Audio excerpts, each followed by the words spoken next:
শ্রেষ্ঠ বাঙালি, শ্রেষ্ঠ মানুষ আমরা সৃষ্টি করেছো আল্লাহ। তুমি আমাদের, তোমাকে জানাই অসংখ্য শুকরিয়া। তুমি মাটি ও মানুষের সেবা করার জন্য সৃষ্টি করেছো আমাদের প্রিয় শ্রদ্ধেয় তারেক রহমান ভাইকে।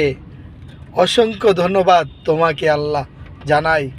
সে সাধারণ মানুষের কথা চিন্তা করে বাংলাদেশের বিশাল বড় একটি সমস্যা সে সমাধান করার জন্য কত না চেষ্টা করতেছে। আল্লাহ, তুমি তার হাতকে কঠিন এবং কি শক্তিশালী করে দাও এবং কি সাধারণ মানুষের পাশে থাকার তৌফিক দান করো।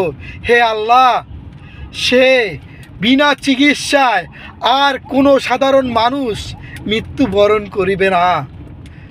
অর্থের তাড়নায় মানুষ চিকিৎসা পায় না। এই দুনিয়ায় তারেক রহমান সে উদ্যোগ নিয়েছেন বাংলাদেশের মানুষ আর কখনো চিকিৎসার কারণে মৃত্যুবরণ করিবে না।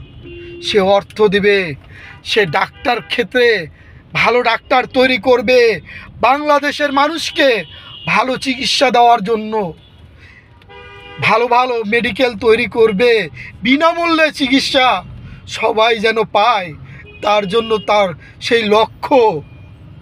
আমি তাকে জানাই হাজার হাজার লক্ষ লক্ষ সালাম। আল্লাহ, তোমাকে জানাই তুমি মেহেরবান, তুমি ভালো একটা নেককার সন্তান তুমি সৃষ্টি করেছো, যা দেশকে ভালোবাসে, দেশের মানুষকে ভালোবাসে, তোমার ইসলামের পথে থাকার জন্য সে চেষ্টা করে। হে আল্লাহ, তুমি প্রতিটা মানুষকে তুমি জ্ঞান দিয়ে দাও, জাতীয়তাবাদী দলের সাথে জানি তারা থাকে চিরজীবন মিলেমিশে একসাথে তারেক রহমানের হাতকে শক্তিশালী করে বাংলাদেশকে উন্নত লক্ষ্যে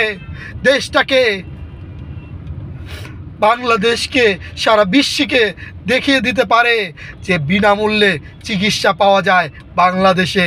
এই তারেক রহমান সেই জিনিসটা যেন করতে পারে। এবং আসুন সবাই দেশকে ভালোবাসি, দেশের মানুষকে ভালোবাসি, দেশের প্রতিটা মানুষের আপদে বিপদে পাশে থাকি। এটা আমার কথা নয়, তারেক রহমানের কথা। বাংলাদেশ জিন্দাবাদ, জাতীয়তাবাদী জিন্দাবাদ, তারেক রহমান জিন্দাবাদ। এই সোনার বাংলাদেশে তারেক রহমানকে জানাই শ্রদ্ধা। যুবদল বাংলাদেশ জিন্দাবাদ।